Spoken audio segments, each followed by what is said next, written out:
Hello and welcome again to Study English IELTS Preparation. I'm Margot Politis. Today we're going to look at intonation, how we use a rising or falling tone of voice to convey meaning.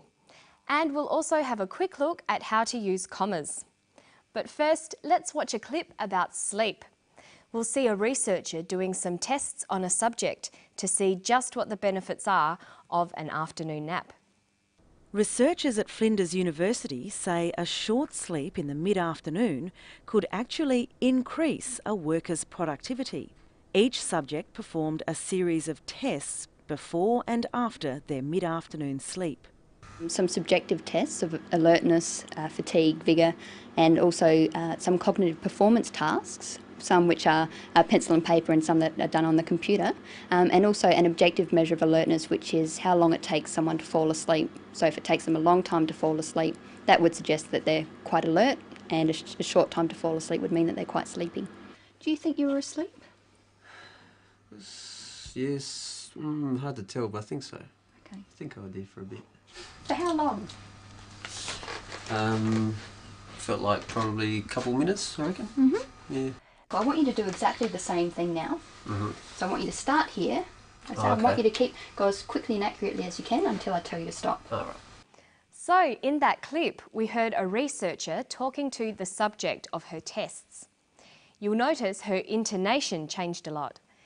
Intonation refers to the changes in pitch in our voice as we speak, whether our voices go up or down. Intonation is very important to learn. It has many functions in a language. It conveys emotion. We can tell immediately listening to someone how they feel. Someone can sound happy or sound sad. Hello, how are you? Hello, how are you? Intonation also conveys meaning. It lets the listener know whether something is a question or a statement, or it can indicate different levels of certainty or uncertainty. Hello, are you well? Hello, are you well? Learning intonation is especially helpful for learning to ask questions and indicating what sort of answer we expect.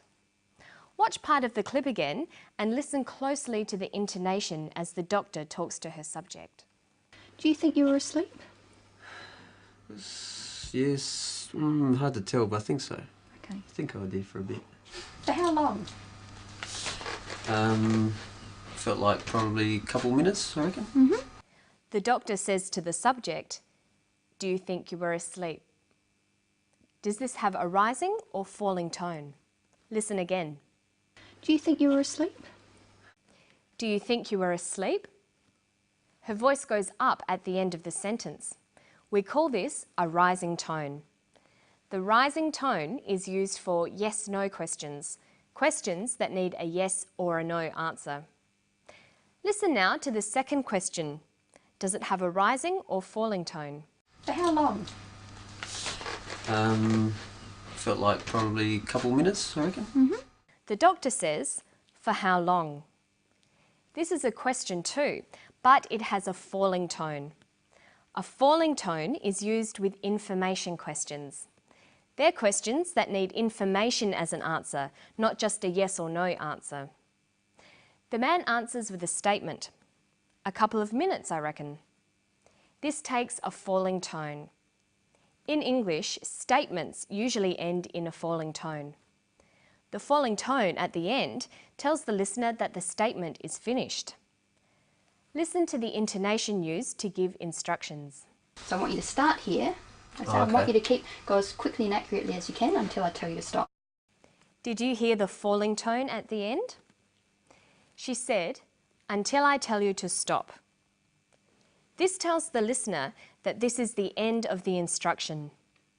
So let's look at when to use rising and falling tones again. A rising tone is used at the end of yes-no questions and a falling tone at the end of information questions. Falling intonation is also used with statements. These are very general rules, but they can help you to work out what you as a listener are expected to say and can help you as a speaker to convey your meaning. Now let's look at one last example of intonation. Listen to what happens when we have a list in a sentence. Here's a very complicated list.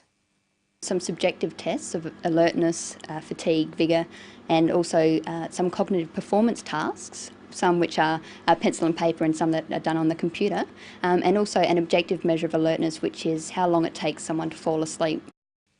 So she uses a variety of intonation. She uses rising and falling tones, and a tone that's neither rising nor falling, just a flat tone for the items in the list. This tells the listener that she hasn't finished her list of tests.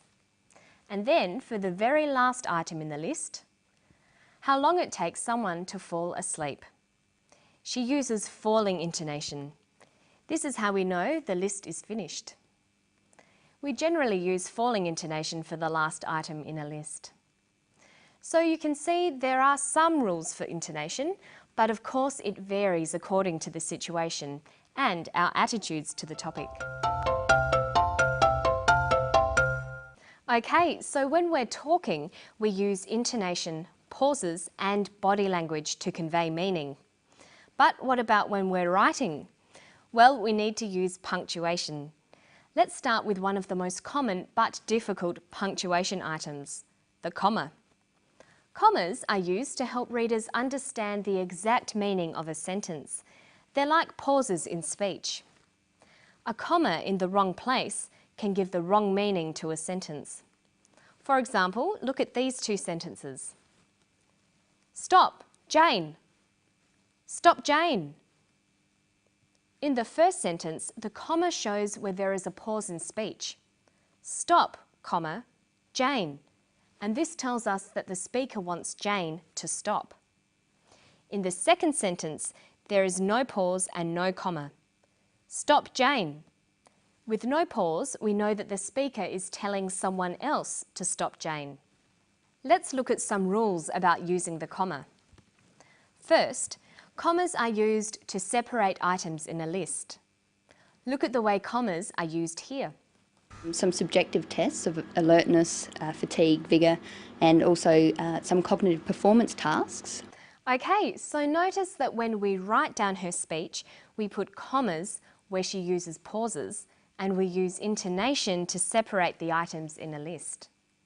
We write alertness, comma, fatigue, comma, vigour. We read this as alertness, fatigue, vigour. Adding a comma between items in a list tells us clearly how many different items there are. A second use of commas is to separate clauses in a sentence. We use a comma to separate dependent and independent clauses, but only when the dependent clause is first in the sentence. This sounds complicated, but it's not really. Here's an example of a dependent clause, because he was very tired, followed by an independent clause, he went to bed. Notice that we use a comma. Because he was very tired, comma, he went to bed. But let's swap the clauses around. He went to bed because he was very tired. In sentences like this, with the independent clause first, we don't need a comma. Listen to the different way they read out, and you can hear why. Because he was very tired, he went to bed. Notice the pause. He went to bed because he was very tired. There's no pause. So sometimes when you're writing, it helps to think that if there's a pause, you might need a comma. And that's where we're going to pause today. Hope you enjoyed Study English. I'll see you next time. Bye-bye.